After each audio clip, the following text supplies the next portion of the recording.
from one team that are doing quite well at the minute, Man United. Liverpool, of course, going fantastically well in the league. Champions of Europe holders currently. However, disappointing news, they are out of the Champions League this year, Ryan. 3-2, they lost a lot of goals in extra time, actually. 3-2, Morata scored late on, just doing the maths, that is 4-2 on aggregate. Disappointing. You watched the whole of the game. Are you surprised with that, bearing in mind the start that Liverpool had to this game? I am, yeah. Well, we were watching the first 90 minutes, weren't we? Before extra time, we were on air. But in terms of, you think go on comfortably, push on now. But listen, some things happen for a reason, don't they? I think what Liverpool's sole focus is certainly Premier League. Yeah, we've had a good go at it. Fair play to Atletico. They've come here and scored a few goals. So, they held out over there as well. They put backs against the wall early on to plenty of blocks at the bar, the post and whatever. But look, I think Liverpool's sole focus now, we can move on to the Premier League. It's interesting you mentioned that, the type of team that Atletico are. They frustrated, I think is the right word, made it difficult for Liverpool. Jose Mourinho earlier on in the season, when he was live on Sky, talked about Liverpool playing against the low block teams. Do you think this is a game plan that was perfectly executed from Diego Simeone? Well, I think the first 90 minutes we watched, obviously, first and second half, Liverpool were getting some chances, they just weren't clinical enough. Yeah. We missed it, obviously, the extra time. But in terms of the clinical side of things in the first 45 minutes and the second 45, yeah, Liverpool could have done a little bit better. But you seen we have 5 defenders, 3 sitting in front of them, and then there was 2 strikers ready to counter. So, listen, they execute their game plans. That's what Simeone's about. He has deep blocks and then he counters. So, look, sometimes you have to give a little bit of credit to the opposition, and by the looks of it, to the last, 30 minutes of extra time, they deserved it.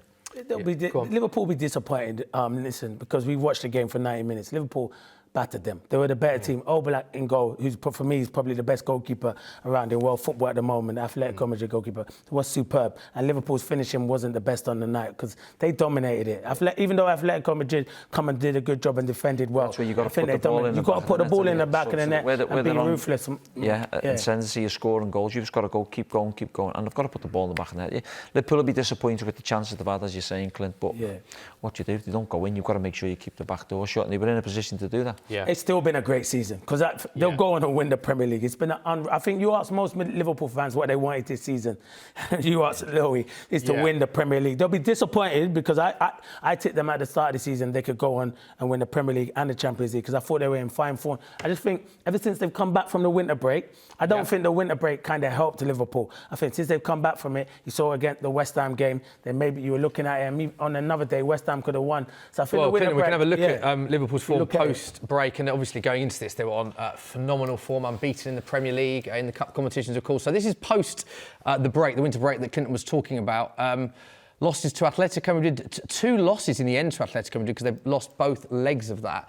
A loss to Watford 3-0 as well, which I think caught a lot of people by surprise, and losing to Chelsea in the FA Cup. So 4 losses from their last 7 games, Ryan. Does that surprise you, given how dominant Liverpool were in so many games prior to that break? Yeah, I think obviously the Watford took everyone by surprise, and I think the Chelsea one, there was a lot of changes there, and the 2 Atletico Madrid ones have, listen, we know what Atletico Madrid are like. They could potentially get to the final now with that win, but in terms of, I ain't worried. I think, what Liverpool have done this season and last season, to go unbeaten so many games at home, to score the amount of goals done, to force City right the way through and lose out on a point, I think it was. For them to be where they are now, there'll be a lot of criticism aimed at Liverpool because they didn't win it 2 or 3 weeks ago. Well, you ain't got no given right to win it 2 or 3 weeks ago.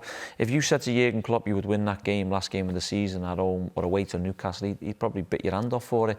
So for us to potentially go and win it, which would be nice, I could have done in the next week or 2, which would be special. But just as long as they win it, they're in good form, they know where they're at, and look, they ain't got no given right to go and beat anyone. And Watford turned us over because they were better on a day. So I think now give Liverpool the belief to go on and just get the Premier League done. Don't matter what anyone says, this has been an outstanding season for Liverpool. No matter, look how many points ahead they are.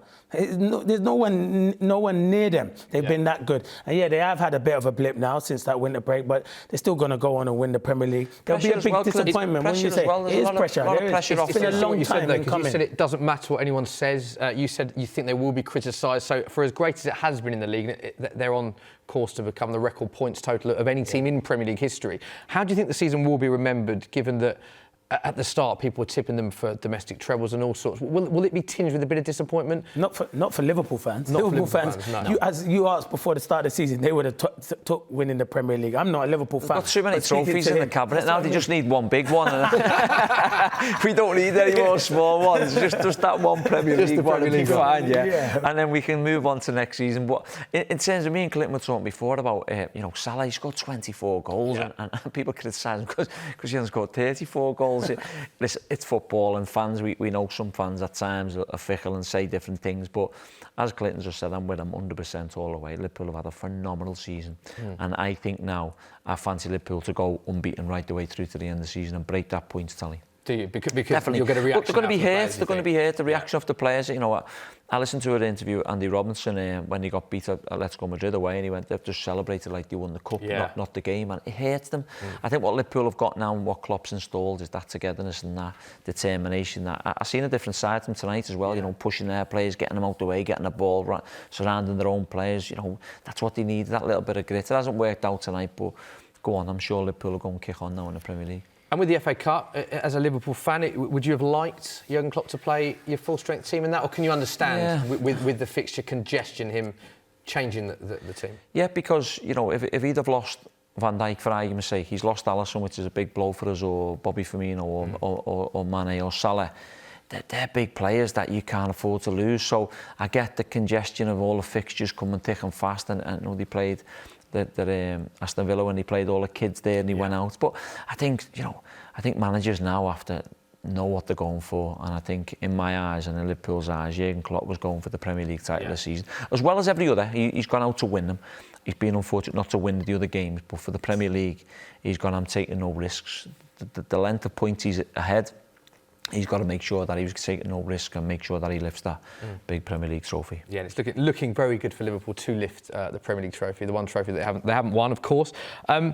Clinton, do you think they need to rebuild or not? Or do you look at that? You said fantastic season. They have been in incredible form. They only lost one game in the Premier League. It's worth pointing out. Do you think they need to strengthen any areas in the summer at all? Well, managers always want to strengthen. He'll tell you that, because even when you've got a best 11, they'd always knock on their chairman door and say, maybe can you give me 2 or 3 more players that can improve the squad? So, yeah, most definitely. They'll pick up injuries.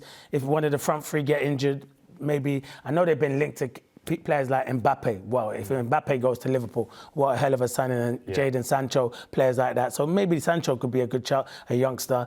He's still learning, but he's got great talent. So I can see Liverpool signing maybe 2 or 3 players, but I don't think they desperately need to. It'll have to be the right player. Jurgen Klopp identifies the right player. He identified Virgil van Dijk, now the best defender for me in world football. Alisson, probably one of the best goalkeepers in world football alongside Oblak. So they've got some talented players in there, and you just need to strengthen it, because if you pick up injuries during the season, I think they need to strengthen the squad. I think you look at Milner, Ensign being fantastic. Obviously, they're a year older again. They'll keep going for as long as they can.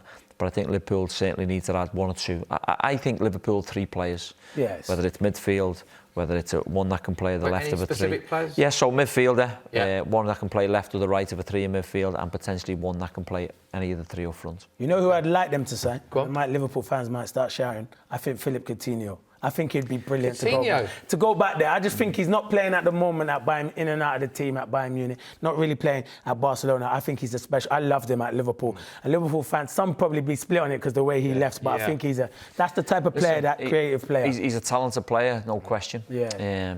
Physical demands on him is that a bit different. He's lightweight, he's small. Listen, he was phenomenal for Liverpool, but I think, I don't know Jurgen Klopp that well in terms of how we decide what players. I've briefly spent some time with him, but in terms of, he looked for a new recruit, someone who's going to come in fresh. As we were talking about Fernandes before, he's come in and just set the place alight. That's what Liverpool may need 2 of them now to come in and go, right, you give me the ball, I'm going to get you an extra 10 goals, I'm going to get Salah an extra 6 goals, Mane, I'm going to get you an extra 10. Listen, I think that's what Liverpool needs, someone who's fresh.